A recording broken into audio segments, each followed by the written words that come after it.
Mr. Roul, the Secretary, Department of Fertilizers, joining us as well on some of these recent trends. Mr. Roul, good morning. Fertilizer stocks have been abuzz, sources indicating that volumes have seen a huge spike in this year's Rabi season and that acreage of sown agricultural area has also gone up significantly.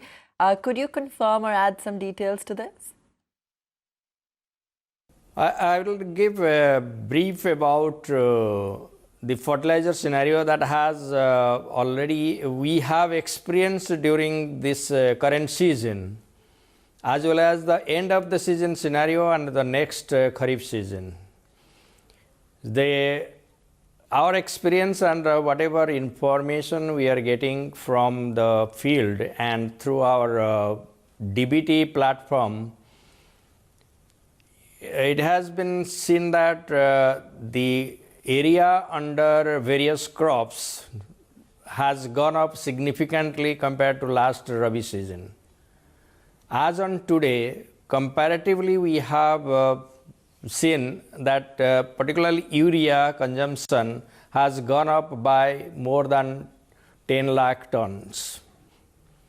So during the current Rabi season, it is expected that the urea consumption, which was 150 lakh metric tons during 2018-19, will go up to 182 lakh metric tons at the end of the Rabi season.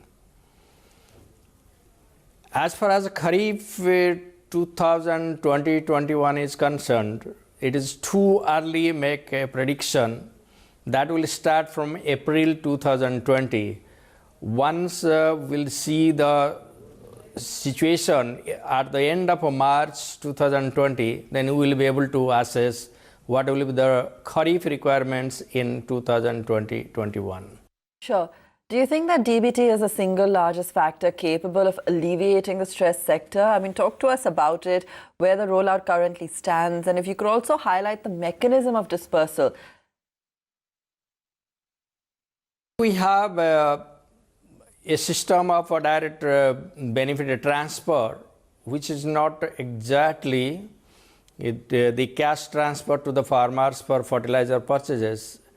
Based on the fertilizer purchases by the farmers, which is authenticated with biometric devices at the point of sale outlets, we have 2.26 lakh outlets throughout the country. And the farmers, when they come to purchase, they have to authenticate with their biometric with the biometric devices.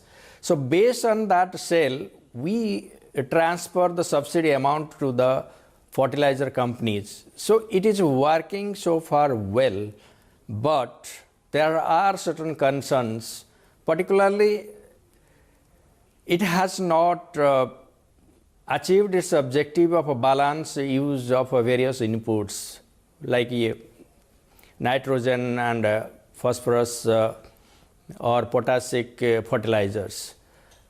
The consumption of urea is going up significantly, and the NPK ratio, which is ideal 4:2:1, has gone up to 6.5:2.5:1.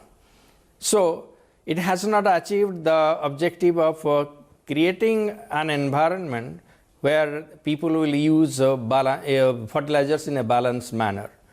Secondly, the present DBT system is geared towards giving subsidy for the chemical fertilizers. The incentive for city compost is there, but there are many other fertilizers, traditional fertilizers. Then we have innovative fertilizers or new fertilizers coming up, like biofertilizers, others. They are not getting the subsidy. So there is an intention of incorporating all these fertilizers in the overall framework of fertilizer subsidy. And then we have the policy of a non-denial. Non-denial means anybody can go to the retail outlet authenticate through the biometric devices and take as much as urea or as much as fertilizer he can. Okay, also wanted to understand about urea prices because they've not gone up since 2012 and that's quite a long haul. They've remained static at about 5,360 rupees per ton. However, in the last 8 years, the cost of production has gone up quite significantly. Is the government then mulling a price hike to help the sector? See, the fertilizer companies are being compensated regarding the cost of production and the cost of marketing plus 12% return on their equity. So they are not losing on this account. What they are facing the problem is we are not able to give them the subsidy as promised in case of at the time of introduction of a DBT. We promised them that we will release the fertilizer subsidy within 1 week of submission of the bills. But due to the fiscal situation and budgetary constraints, they are not getting the subsidy in that time frame. So they have some working capital problems. We are trying to resolve that issue by requesting the finance ministry to enhance the budgetary allocations and also to other methodologies of giving some compensation to the fertilizer companies. But is the government looking at deregulation for urea prices like they have for NPK in the past? There is a lot of discussions going on at different forums. So there is nothing, no finality has been achieved regarding that. Right.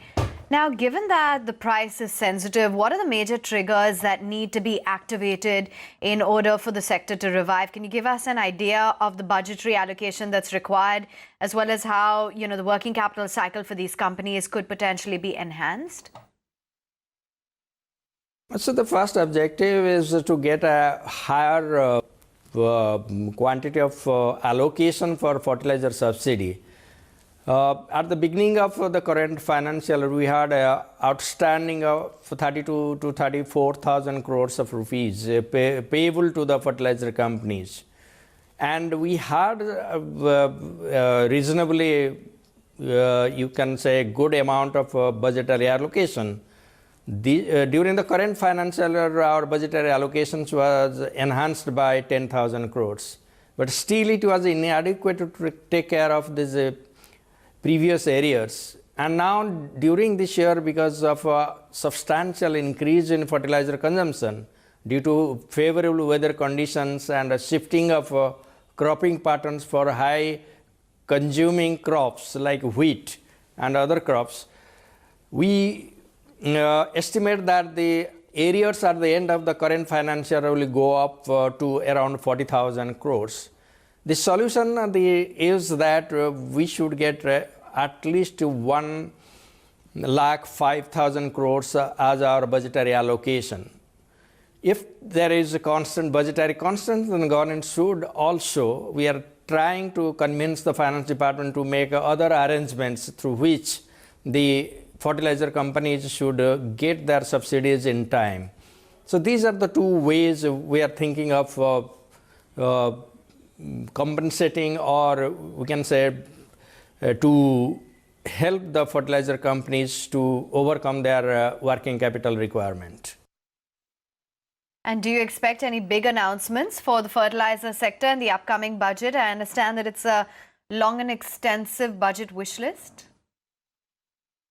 This budget exercise is the prerogative of the finance department.